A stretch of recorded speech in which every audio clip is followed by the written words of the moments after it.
Hello and welcome everyone. I am Priyanka from Paper Studio, and today we are going to be making this beautiful card here.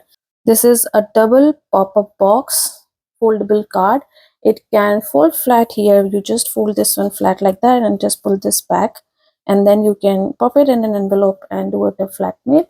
There is a little bit bulk as we made some pop-ups, and as well as we did some matting here, some layering. But otherwise it's a very quick and easy but yet very gorgeous and beautiful card, perfect for any occasion here. So the paper pack that I'll be using, I'll show you. So the paper pack that we will be using here is Rainbow Garden from Paper Rose Studio. This is a 12 by 12 collection. They also have a 6 by 6 in this same design and also a basics pattern paper for the same.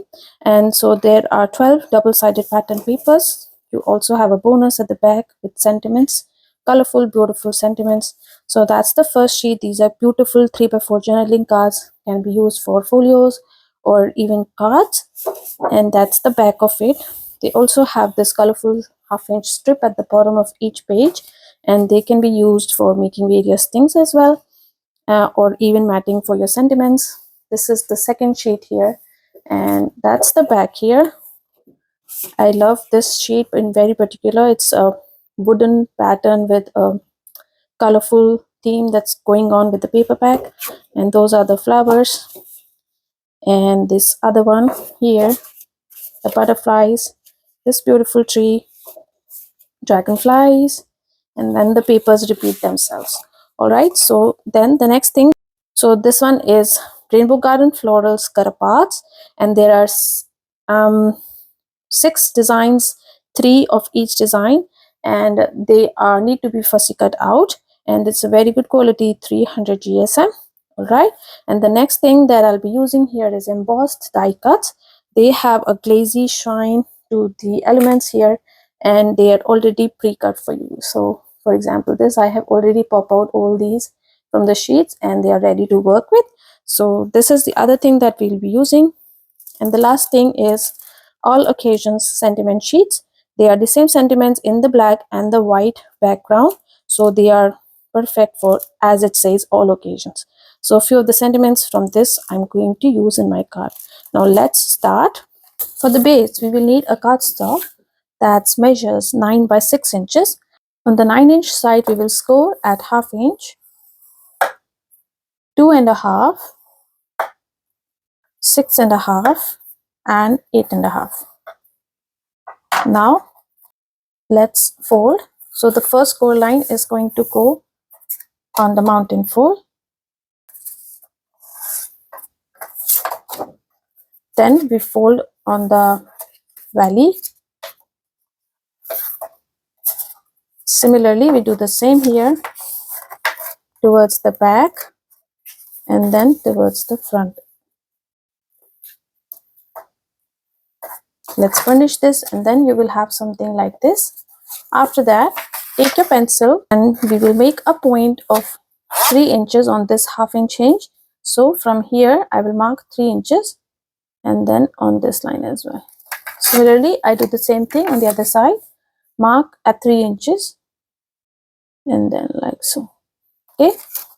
Now, take your scissors and the point where we marked here on the hinge where we have scored, from there on this side where we marked 3 inch, I'm going to taper it a little bit down like that till the score line and the mark point. Similarly on this side. And then we are going to cut this off. I'm going to take my craft mat and my ruler and I'm going to cut off the upper part. So from here till here, half inch, where we marked our 3-inch mark, just like that. Similarly, I'm going to do the same thing on the other side.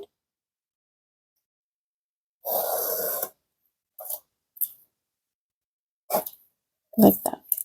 So this is our card base for the middle part. Now let's build the boxes on the sides. So there will be 2 pieces of cardstock that measures 3 inches by 8.5, and I have scored at half inch, 3.5, and 5.5. Do the same thing on the other piece. Keep these aside. Now we will take two different strips of cardstock. Again, these measures 1 inches by 8 inches, and I'm going to score here at 3 inches, 3 3/4, 6 3/4, and 7.5. Similarly, the other one, 3 inches, 3 3/4 inches, 6 3/4, and 7.5. So these are going to be the hinges that goes inside for supporting our pop-up pieces. Now I am going to fold on all my score lines here and burnish this nicely so that the lines are very neat and crisp. And so we will get a box kind of structure just like that. It's like a rectangle, and I'm going to glue this down together on both the pieces. There we go. So our two boxes are ready. Now let's do these ones. So simple, again the same thing goes on this ones as well. So I'm going to fold on all these lines on a mountain fold, and then I'm burnishing this. And let's not connect them together right now. We will connect this with the base that we made earlier.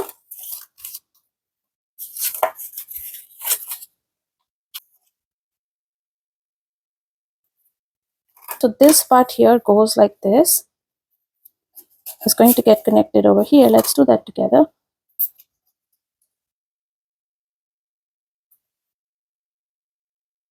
So again, I'm just going to quickly spread the glue here and then connect this piece with this hinge. If you want, you can burnish this. There we go.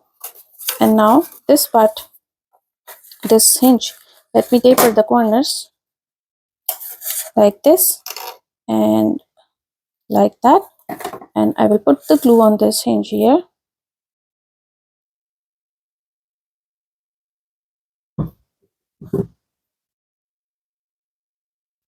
And I'm going to make it flat like that and fold it so that it takes its natural position and our card lays flat when we post it in the mail. So there we have the one side, the box is completed. Similarly, we do the same thing on the other side and connect the other box piece. Now let's make the pattern paper strips and mat all this. So you will need two black mats of 3/7/8 by 5/7/8 inch. This is going to come right in the center here and here. And then you will need another white mat that will measure 5 3/4 by 3 3/4. This is going to come at the back so that the user can write a message for the recipient of the card. All right. And then there will be two mats that measures 1/7/8 by 5/7/8. They are going to go over here. And then we need four mats that measures 2/7/8 by 2/7/8. 1, 2, and then 2 at the back. So it will be 3 and then 4. All right. And then four mats that measures 2/7/8 by 1/7/8. It's going to go over here, here, okay, and then here, and then here. So you need four mats of 2/7/8 by 1/7/8. So let me quickly do all these matting, and then I will share the measurements of the pattern paper with you. Now for the matting, I have cut down this sheet from the paper pack, and the matting pieces are, so one piece that measures 3 3/4 by 5 3/4, and two pieces that measures 1 3/4 by 5 3/4. These will come over here. And then for the front, I have taken out the ones which had the floral pattern on the bottom of the sheet, and these are 2 3/4 by 2 3/4. These are going to go in the front, and these ones at the back. And then I cut four pieces of 1 3/4 by 2 3/4. Okay, now let's quickly put them all together. So that's the front of our card base, and then this is the back here. All right, now the next thing that we need to do is put in our pop-up pieces, these rectangles. So I will put glue here and here. These are the base hinges, and I'm going to stick it inside, lining this up with my card. making sure that I'm putting it in the center like this. If you are not sure, you can eyeball this or make pencil marks, and even you can fold your thing flat and then it will take its natural position and you don't have to worry about the correct placement or anything like that. And see, we've got some hinges on which we can build our pop-up elements. So similarly, I'm going to do the same thing the other side. So that's our pop-up base ready. Now let's decorate it with the elements. Let's start to build our pop-up arrangement, and for this I am taking the elements from the cut apart as well as the embossed die cuts sheets, and I am cutting it according to the length that I need for the pop-up boxes. So usually I try to make a symmetry on both the right and the left side so it looks more gorgeous. Now I'm putting a house on the left side on the last hinge here and the window on the right side here. Now the gnomes are very small in size that are going to get on the second hinge here. So I gave it a support of acetate, that's a transparent plastic sheet that helps you to give the illusion of things flying or in the air. So the acetate here helped me to make the gnomes a bit taller so that they are visible from the front. And then I'm using these small thin strips of ½ inch of the acetate and putting on the first or the third or the fourth layer to give it illusion of the bird butterflies and the dragonflies flying in the air. In the similar fashion, I'm going to complete the right side pop-up box. Now let's move to the middle part of our card. Okay, so we will need 3 pieces of cardstock. So one piece is 4 inches by 1 inch, and I have scored at 1 inch, 2 inch and 3 inch, and I'm going to fold it like that to become a cube. Now we are going to stick this here at the bottom of the card, a little bit away from the bottom, so it's going to be like a ½ inch gap, and I have put my glue on the first hinge and the last hinge, and then I'm just spreading this. So first, this first hinge is going to get stuck on this part here on the base, and I'm keeping a gap of like almost ½ inch here. And when you're sticking this, make sure you are not going over the score line. It just should be snug with the snow line. Okay, like that, and then you fold it like that, and then you close your card. Press it until it's dry, and then you open this up. You will have a pop-up piece like that. All right, and then the other piece here, this is 5 1/4 inches by ½ inch, and I have scored at 1/7/8, 2/5/8 and 4.5. Okay, so again we've got a rectangle like this, cuboid, and then I'm going to stick it over on this side. So again I'm going to put glue on the first and the last hinge. So this part is going to get stick over here. Okay, and now I'm going to go almost to the bottom like this, not leaving much gap. Okay, like that. Let it dry, and then I'm going to fold it like this and then close my card. Press it nicely so that it takes its position, and there we have another one. Okay, now let's come to the third one. This one here is ½ inch by 3 inch, and I have scored at every 3/4 inch, so it's going to be 3/4 inch, 1.5 inch and 2 1/4 inch. So we have equal size, and it's a cube again like that, and then I'm going to stick it on top. You can take it down a little bit because we are going to put a sentiment on top, and so I would say let's keep it over here, almost 1.5 inch, and again I'm going to fold it in half like that and close my card and press it.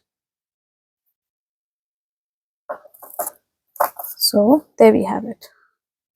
Now the sentiment that I have chosen for the top is wishing you a wonderful birthday. So try to make something that's almost 4 inches or maybe a little bit less. And I have stuck a piece of foam tape at the back of this so that we have a little bit of a dimension here. And the sentiment really pops out. So I'm going to put a gap of at least ½ inch or maybe 3/8 inch from the top. And there we have got our thing. Right now I'm going to put a butterfly here, maybe like that. Looks pretty here. Okay, now if you have some leftover pattern papers, then you can cover these black parts with the help of small leftover strips from the pattern paper. I'm going to do that from the inside and the outside, and in the end I will show you. Now let's quickly complete this part here. Okay, and then here I'm going to put my gnome.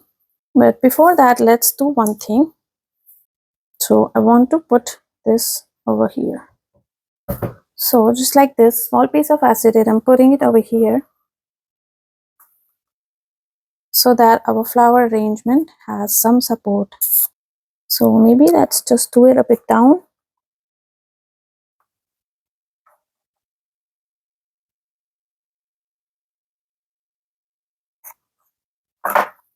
Okay, let's just stick my gnome first. And I'm going to let go a bit down so that it looks like it's standing on the floor. Okay, and then from the front part here, I'm going to put this one over here. Now at the back of the center, I'm going to put this window here. So I've put a layer of chipboard at the back like that, and then I'm going to stick it over on that side, the center here.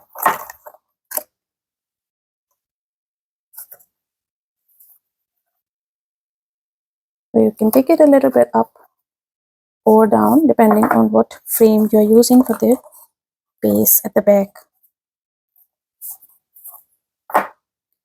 So now it looks a bit fuller and really good. So I can move my butterfly a bit on the top like that. Now we can put some sentiments again on the sides to complete the whole look. So that's just completes the whole look of our card. Now at the back, when you are putting some message or something, then you feel that these parts are not looking good, so you can put another two windows here. So one can come here at the back like that, the other one can go just like that. So it gives an illusion of something at the back as well when the right recipient reads the message. And so our card is complete. I hope you guys like this one and you will give it a try. And it was really quick and easy to make. Once you have all the elements ready and cut, then you can just quickly put it together. And if you want, you can also put some backing at the back here so that the card remains more sturdy and it is not very flimsy. Okay, so you can cut out 4 more pattern papers to stick at the back here, and you can cut off the extra acetate that's coming out of these elements here if you like, but otherwise it is not really visible, so it doesn't matter much. So there we have it. The card is ready to go, and I hope you guys like it. Thank you so much for watching.